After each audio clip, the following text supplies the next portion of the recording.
Akyanatimirandasya Gyanamjanashalakaya Chakshurunmilitamena Tasmai Shri Gurave Namaha. Jai Gurudev. Jai Gurudev. Happy birthday. Bon anniversaire à tous. C'est pas juste une formule de politesse, car vous savez, après la fête, il y aura encore une fête, et encore une fête, etc. En réalité, ce n'est pas suffisant de célébrer seulement une journée l'amour divin. Nous devrions le célébrer tous les jours. Car comme Guruji le disait hier, si vous ne vous concentrez pas sur la positivité, et Dieu est ce qu'il y a de plus positif, il est divin, si vous ne célébrez pas Dieu tous les jours, si vous ne célébrez pas le Gourou tous les jours, alors nous commençons à célébrer quelque chose d'autre. Et comme le dit Guruji également, on chante le mantra Om Problème Namaha, Om Peur Namaha, Om Désir Namaha, et tant d'autres choses encore. En oubliant à quel point était important ou est importante la journée où Guruji est venu sur Terre. Avant de passer directement au verset du Srimad Bhagavatam, j'aimerais lire le tweet de Guruji qui dit « L'anniversaire du Sadguru est l'anniversaire de tous les bhaktas. » On en a entendu parler hier et toutes les compréhensions qu'on a, mais on doit encore se souvenir pourquoi c'est notre anniversaire en réalité. Le jour où le Sadguru décide de marcher sur cette terre, c'est le véritable jour de naissance de l'âme. Car ce n'est qu'en présence du Sadguru que le bhakta peut vivre dans la réalité de l'âme. Vivre dans la réalité de l'âme, c'est être l'amour lui-même, rien d'autre. Ne rien vouloir d'autre que les pieds du Sadguru. Ne penser à rien d'autre qu'à s'abandonner davantage à lui.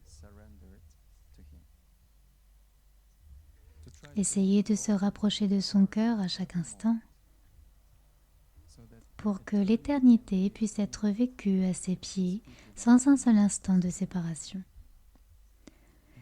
C'est le jour de la naissance du Sadguru, une bénédiction pour le monde, une confirmation que l'amour triomphe de tout, une joie au-delà des miracles et un accomplissement complet de ce pourquoi l'âme est née.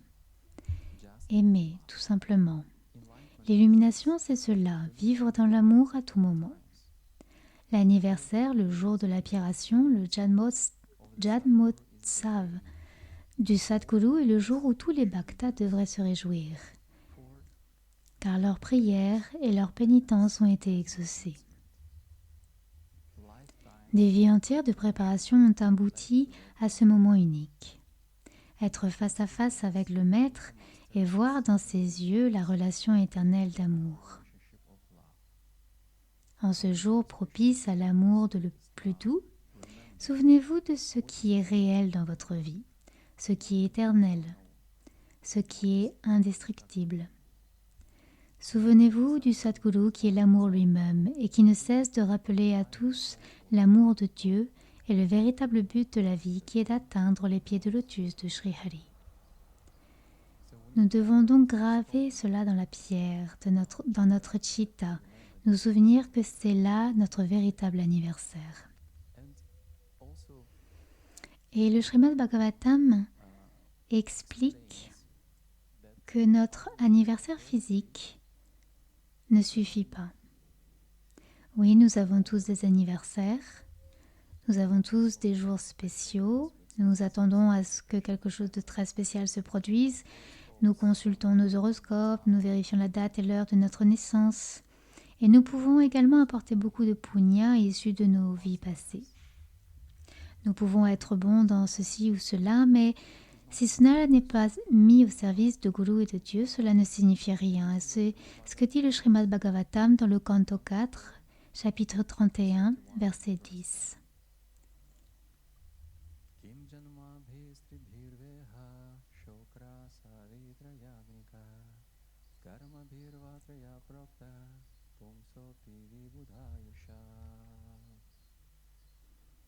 Un être humain civilisé connaît 3 types de naissances.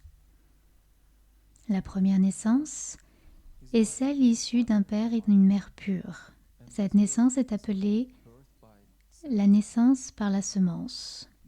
La naissance suivante a lieu lorsque l'on est initié par le maître spirituel. Cette naissance s'appelle Savitra. La troisième naissance, appelée Yagnika, a lieu lorsque l'on se voit offrir l'opportunité d'adorer le Seigneur Vishnu. Malgré les occasions d'atteindre une telle naissance, même si l'on obtient la durée d'une vie d'un demi-dieu, si l'on ne s'engage pas réellement au service du Seigneur, tout est vain. De même, nos activités peuvent être matérielles ou spirituelles, mais elles sont vaines si elles ne visent pas à satisfaire le Seigneur. Cela signifie que, quelle que soit la foi où nous naissons, si la vie ne nous offre pas l'occasion de servir Dieu, si nous ne nous donnons pas la chance de servir Dieu, elle est vaine. Telle est la perspective divine et la façon dont Dieu nous considère les choses. Et il y a 3 naissances dans notre vie, Shokra, Savitra et Yagnika. Le mot Shokra désigne la naissance physique, mais les animaux connaissent également cette naissance et il n'y a pas de différence. Une fois de plus, nous aimerions examiner nos... Il est bon de comprendre quelles qualités vous ont accompagné et comment vous pouvez rendre utiles ces qualités, mais ce n'est pas suffisant de penser qu'on est né un jour très spécial. C'est très important d'utiliser toutes ces qualités pour servir le divin. Et c'est pourquoi, lorsque Guruji vient, il nous offre à tous la chance de nous élever et de grandir spirituellement. Car dans les Védas, dans la tradition védique, il est dit que même avant que les parents ne se rencontrent, avant qu'ils ne s'unissent, un rituel spécial appelé Garbhadhana Samskara. Donc ce rituel était accompli. Et donc s'il n'était pas accompli, tout le monde naît alors en tant que Shudra. Et dans le Kali Yuga, on dit que ce rituel n'est pas réalité. Et cela signifie que tous dans ce Kali Yuga, tous les êtres humains sont en quelque sorte des Shudras. Ils ne peuvent pas atteindre le divin. C'est ce qu'affirme une tradition védique très stricte. Mais dans notre tradition, Guruji dit toujours que chacun a la chance de réaliser le divin. Cela signifie donc que l'opportunité, pour nous, d'atteindre le divin est venue avec la naissance du Sadguru. C'est lui qui nous a apporté cette opportunité pour atteindre le divin.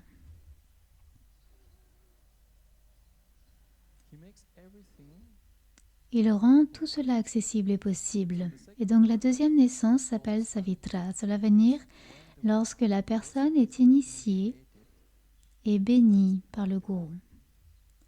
Mais avant même que la personne ne devienne un disciple de Paramahamsa Vishwananda, il offre déjà à chacun la possibilité de mener une vie de Brahman. Car il donne le mantra. Il donne le Mahamantra et il dit à chacun « S'il vous plaît, chantez ce mantra ». Et quand les gens commencent à chanter le mantra et pratiquent leur sadhana chaque jour, ils grandissent déjà spirituellement. Ils ont l'occasion de servir le divin. Et ensuite, Guruji donne les règles pour préparer chacun à l'initiation. Il dit qu'il faut observer 1 an de végétarisme strict, il doit y avoir certaines disciplines, récitation, lecture, etc. Et donc même avant de devenir un dévot, chacun a déjà la possibilité de s'engager sur la voie spirituelle. Et c'est là la grâce, une fois, qui est née le jour même où Guruji est venu sur terre.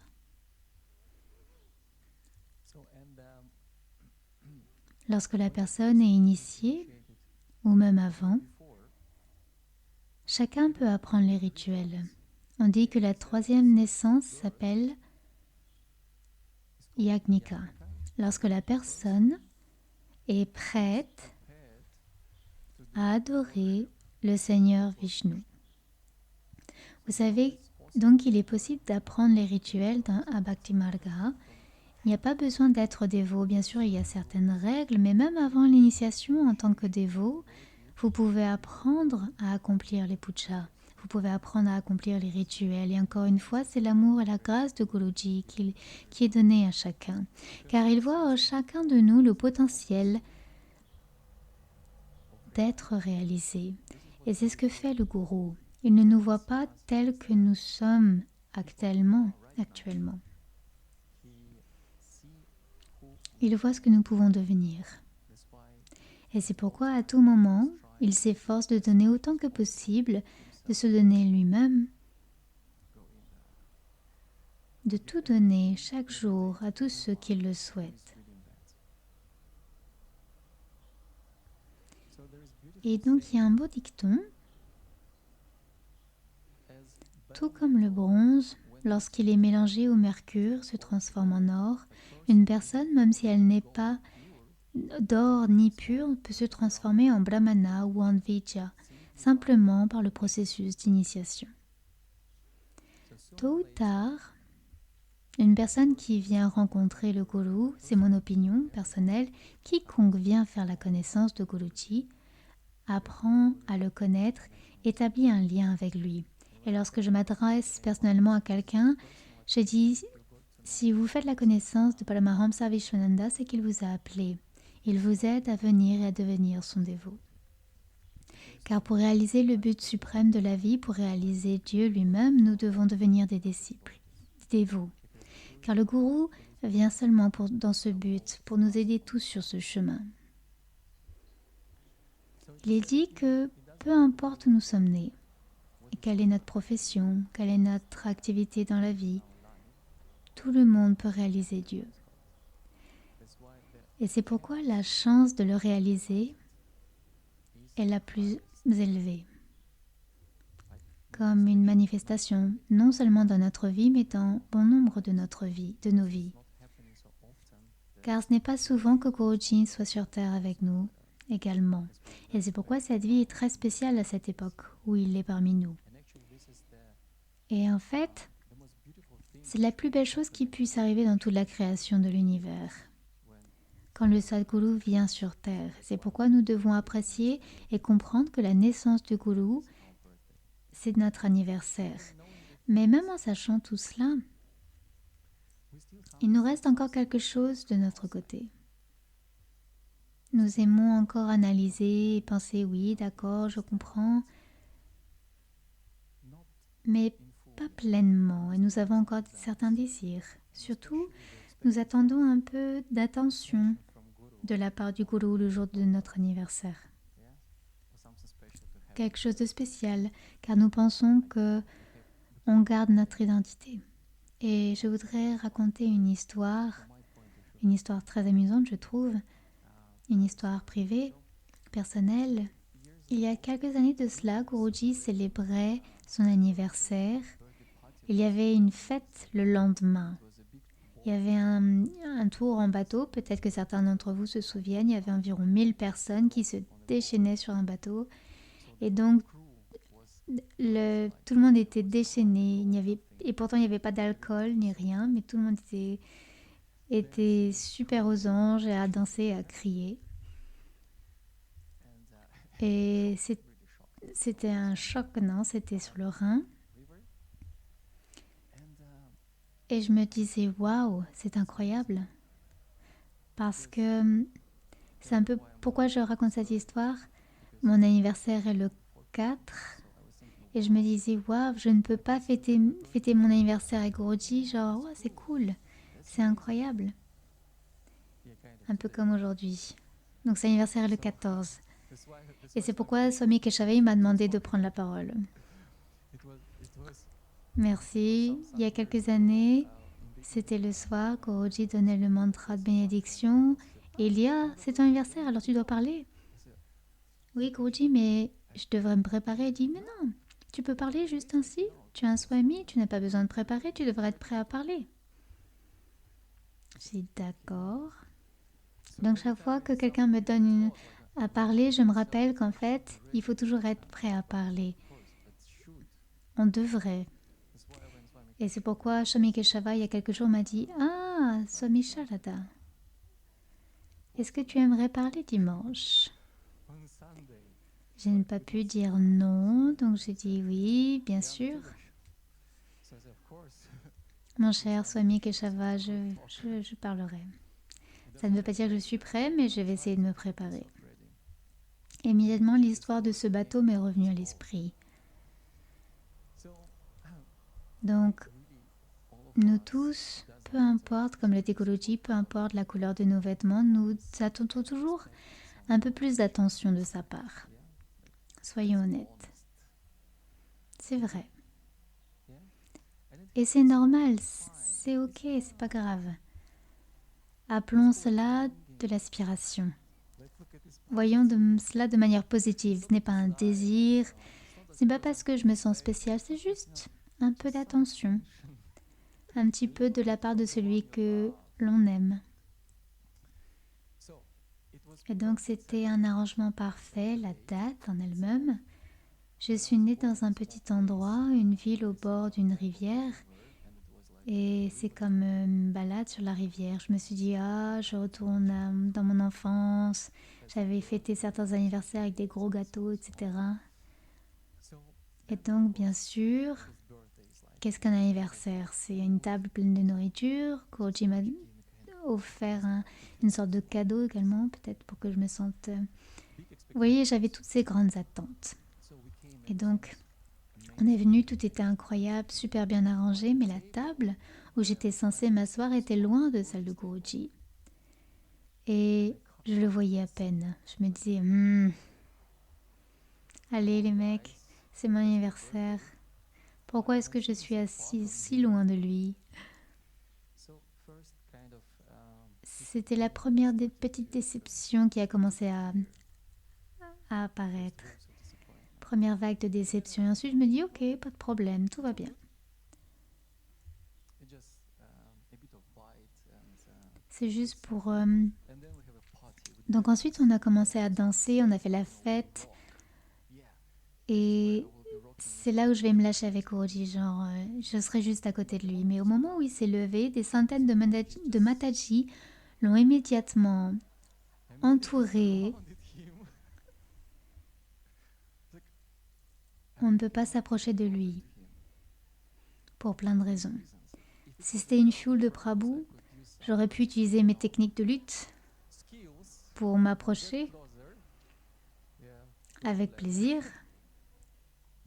Mais on ne peut pas utiliser des techniques de lutte contre les Mataji pour commencer. Et ensuite, on ne peut pas s'approcher des Mataji. Donc je me tenais à distance à nouveau.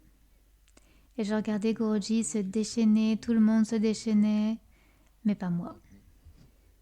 Pourquoi? Parce qu'il n'y avait pas d'espace en fait. Il y avait des tables et tout le monde dansait. Mais on ne pouvait pas s'émisser dans cette fête. Et c'était une nouvelle déception qui me frappait. Je me disais, oh mon Dieu. Bon, peut-être qu'il reste encore un espoir. Peut-être qu'après la fête, quand tout sera fini, je comprends bien sûr que les gopis dansent avec Krishna, pas de problème. Peut-être qu'après la fête, Guruji pourrait en chemin dire quelque chose, poser la main sur la tête et juste sourire, jeter un coup d'œil et me prendre dans ses bras, me serrer dans les bras. Pourquoi pas? Oui, ouais, j'aimerais bien un câlin. Donc la fête est finie, tout le monde est monté dans les voitures et donc on conduisait. Et notre voiture était juste derrière celle de Guruji. On arrivait à SPN, je me disais, oh super, on est arrivé en même temps. On est tous sortis des voitures, je me dis maintenant. Et donc j'attends, je me prépare pour recevoir une bénédiction. Et Guruji sorti de la voiture et dit, oh j'ai besoin d'aller aux toilettes. Et il disparaît. Il a juste disparu. Et tout le monde est parti. Il faisait sombre. Tout était silencieux. Peut-être quelques pans faisaient un peu de bruit. J'étais là, debout. C'est tout. Vraiment. Donc je suis allée dans la chambre. J'étais seule. Je me suis dit, bon, je vais me plaindre. Mais pas intérieurement, plutôt extérieurement. Guruji, laisse-moi dire juste quelque chose.